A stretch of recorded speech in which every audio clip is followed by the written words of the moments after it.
A Portsmouth-born boxer is currently on an incredible run of 10 wins and no losses. Michael McKinson is due to be given a shot at the welterweight youth title next month, and he joins me now in the studio together with one of his trainers. Well, Michael, Gavin, thank you very much for coming in. And I mean, first of all, what an incredible achievement for reasonably quite a young guy. Yeah, I've been a pro just over 2 years now. Been under the radar a little bit. I've had 10 pro fights, but ain't got loads of attention as what I should have got, really. But it was just a matter of time, and then we've got the phone call. We've got a massive fight lined up for it. It's the WBC World Youth title. I mean, that's what I was going to say. It's not just a national title; it's a world title that you're going for. Yeah. The guy I'm fighting is he's undefeated like I am. So I've had 10. He's had 7, but he's had a real good amateur background. So yeah, and we're travelling to his hometown for it as well. So he's the home fighter there. We're going and we're hoping to bring the title back to Portsmouth. Excellent. And that's the thing, you're obviously fighting on his home turf. You're hoping for lots of support to follow you up there. Yeah, of course. Yeah, he's going to have loads of support there. But the attention I've got, the fight's been announced a week now, just over a week. But the attention I've got so far is amazing. Like, people are saying, yeah, they're going to get tickets and come to support me, travel to Swindon to support me. One of my sponsors, Danny O'Reilly from North End Motors, he's laying on a coach as well, so the supporters can come up with a return travel there. Yeah, but I've got tickets now, and they're £35 each. But yeah, it should be good. It should be a great night. Excellent. So it's been a big fight. Obviously, a lot of preparation's gone into it. And have you kind of looked at the opponent, maybe sort of his fighting style and how you can improve for that evening? Yeah, we're under no illusions. Ryan's a good fighter. We're not going to sit here and say it's an easy fight. It's not. Ryan was a good amateur. If you want to put it in that way, he was knocking people out in the amateur game.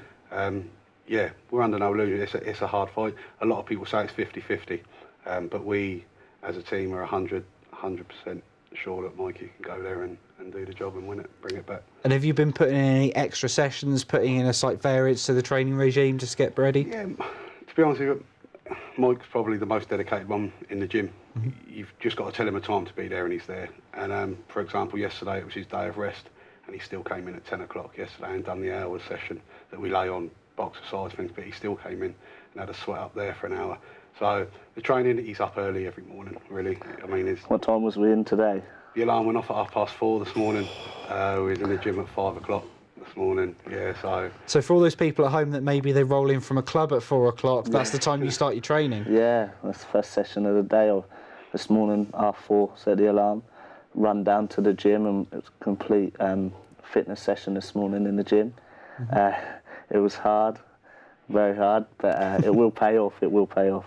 and obviously, I mean, that just goes to show how dedicated you are to this. I mean, how did you get involved in boxing? What was it about the sport that really sort of captured your imagination? Thought, that's what I want to do. So I've been boxing for as long as I can remember. Before I was old enough to probably walk. So my dad, as well as Gav and another guy, James. My dad, Michael Ballingle, is my trainer. So I've been in boxing practically my whole life. So yeah, as soon as I was old enough to box competitively, I boxed. And nearly 12 years later, here I am now. Excellent. And I mean, for a lot of people, boxing is often seen as a way to stay out of trouble. You're taught to use your fists, but only to use them in the ring. I mean, is that something you'd agree with? 100%. 100%. There's a lot. I mean, for the kids that come in the gym, and think it just teaches them discipline, really.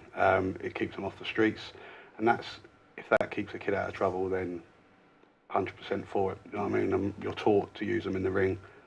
That's the best way to do it. It's the only place you can get to do it for.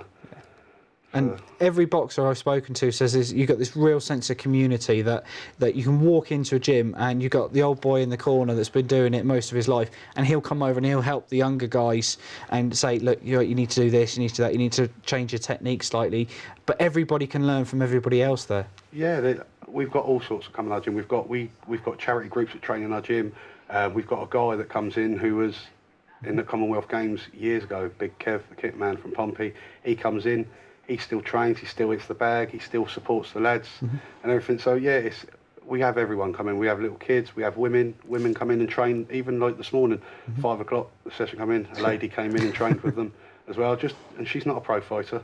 She just likes the fitness side of things, but she came in and joined in with everyone else. But that's the thing, when you walk in our gym at Bally's, everyone's equal, everyone's the same, and everyone just trains together. Excellent. My colleague Nicole wants to know, when you get that hard hit in the face, what goes through your mind, or is it just hit the guy back? Yeah, it's just, you don't really get like a feeling. The adrenaline's going. It's like brilliant. I love doing it. I don't really get hit much, so well, that's always a good thing. I'm all right. Yeah. You're doing something right. Yeah, I'm doing something right.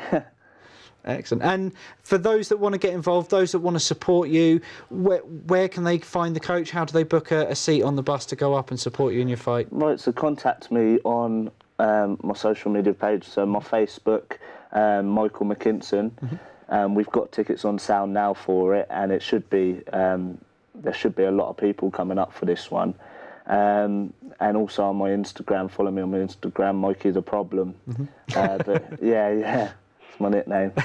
Excellent. And I understand it's not going to be televised, but I mean, any plans to put it, say, on like Facebook Live, so people that can't make it up there can still support you? Yeah, there's always somebody that goes live for my fights on Facebook anyway, so it's just keeping track on my Facebook over that sort of time.